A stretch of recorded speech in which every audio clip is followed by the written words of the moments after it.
Ini adalah sebuah legenda, yang mungkin tak semua orang yang berkunjung ke sana mengetahuinya.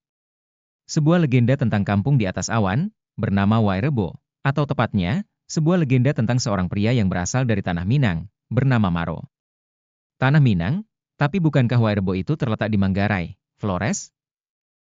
Pada suatu hari, di tanah Minangkabau yang subur, tersebutlah seorang pemuda tampan, pintar, dan karismatik yang bernama Maro. Maro yang saat itu sedang mencari jati diri, mempunyai sebuah hobi yang cukup keren di masanya, yaitu melakukan taruhan adu kerbau. Sebuah hobi yang katanya kalau kalah berarti dosa, namun kalau menang, ya alhamdulillah.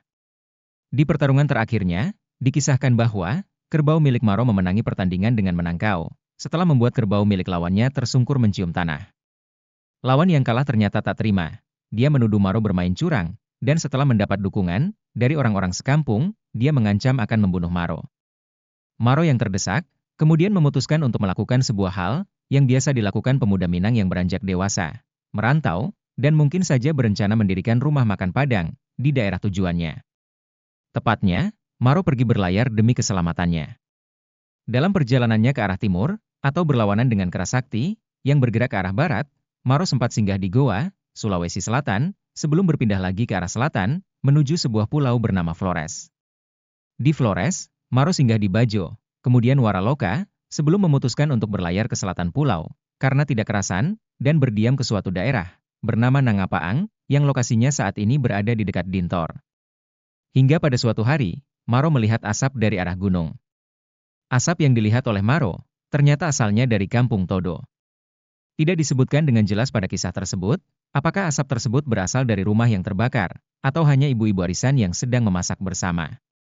Yang jelas, asap tersebut telah membuat Maro penasaran, dan mendatangi kampung tersebut, yang karena karismanya, atau hanya karena keberuntungan, Maro langsung diterima dengan baik di sana. Pada hari ketiga kedatangannya di Todo, diadakan pemilihan ketua suku, dan mengejutkannya, entah karena ketampanan, kepintaran, atau karismanya, Maro dipilih menjadi ketua suku. Maro yang merasa belum pantas pun menolak jabatan tersebut, sehingga akhirnya diangkatlah seorang lain, yang lebih muda. Nantinya kisah ini, antara penduduk Todo dan Wairebo, akan menjadi bersaudara, dengan Todo sebagai adik, dan Wairebo sebagai kakaknya. Bahkan rumah-rumah yang dihuni penduduk kedua kampung itu, sangatlah mirip, sebuah rumah yang bernama Embaruniang. Singkat cerita, Maro akhirnya hengkang dari kampung Todo, dan tiba di kampung Popo. Di Popo, Maro tinggal lumayan lama, hingga pada suatu hari, timbul perselisihan dengan kampung tetangga. Perselisihan yang mendatangkan kabar, bahwa Popo akan diserang tengah malam karena Maro menimbulkan perselisihan. Anehnya, pada saat itu, warga Popo malah melindungi Maro, yang notabene adalah seorang pendatang. Sungguh pria karismatik yang beruntung. Namun perlindungan tersebut, ternyata tidak membuat kampung tetangga gentar, melainkan malah semakin marah dengan Maro. Pada suatu malam, seekor luwak datang ke kamar Maro di Popo, dan hinggap di atas rumahnya. Maro yang merasa bahwa luwak tersebut, bukanlah luwak sembarang luwak, dan ia mencoba berkomunikasi dengannya. "Hai luwak, kalau kau bukan luwak biasa, maka bersuaralah." Tiba-tiba si luwak mengeluarkan suaranya, yang membuat Maro berpikir, bahwa jangan-jangan luwak ini datang dengan misi khusus. Mungkin misi menyelamatkan bumi dari alien, bisa jadi. Maro kemudian mencoba mengetesnya lagi. "Hai luwak, kalau kau membawa kabar baik bagiku, turunlah dari sana, dan tunjukkan padaku." Ajaib, tiba-tiba si luwak turun dari tempatnya, dan dengan suaranya, dia mengajak Maro untuk segera kabur dari Popo. Kini Maro percaya, bahwa luwak itu hadir untuknya, dengan misi untuk mengajaknya pindah ke tempat yang lebih baik. Dan benar saja, baru beberapa langkah Maro pergi meninggalkan Popo bersama luwak, kampung tersebut habis dibakar api, oleh seteru Maro. Berikutnya, luwak menuntun Maro untuk pergi ke kampung Modo, dan menetap di sana. Namun ternyata, di sana Maro berulah lagi.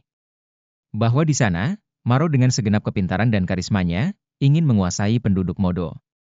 Beruntungnya, Maro sempat menjalin persahabatan dengan seorang pria, yang bernama Bimbang. Bimbang adalah warga Modo, yang mempercayai Maro sepenuh hati.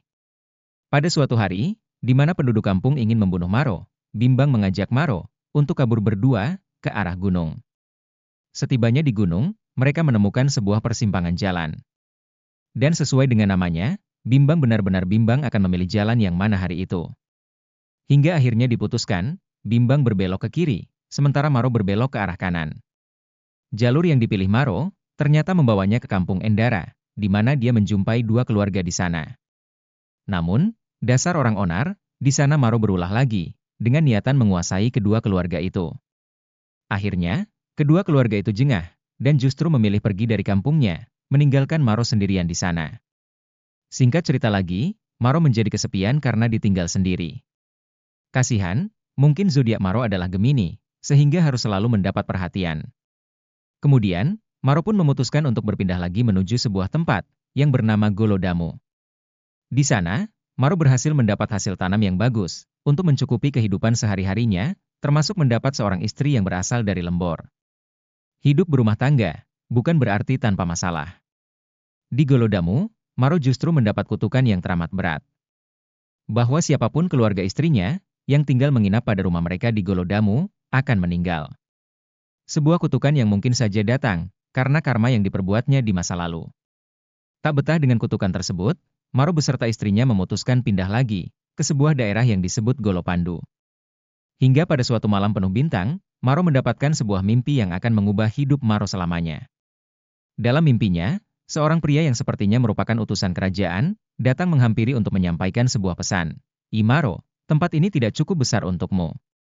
Cobalah kamu pandang ke bawah, di sana masih ada tanah yang datar untuk menetap, dan suatu saat, di sana, kamu akan berkembang. Maro yang merasa kejadian tersebut sangat nyata, memutuskan untuk menerima dan mematuhi pesan-pesan yang disampaikan untuknya lewat mimpi.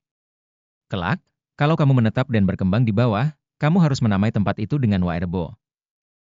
Maro akhirnya mempertimbangkan untuk mematuhi kata-kata pria yang ditemuinya dalam mimpinya tersebut, dan memutuskan untuk berpindah ke lembah hijau yang berada di bawahnya. Di sana, Maro beserta istrinya bergumul dan berkembang biak dengan baik, dengan ditemani tanaman-tanaman yang tumbuh subur, ternak yang sehat, dan air yang selalu jernih. Di sebuah kampung nan cantik jelita, yang kini dikenal orang sebagai Wairebo, kampung di atas awan. Sebuah kampung penuh senyum dan keceriaan, yang mengundang decak kagum siapapun yang berkunjung. Sebuah kampung yang menyimpan legenda tentang seorang perantau dan pejalan dari tanah Minang bernama Maro.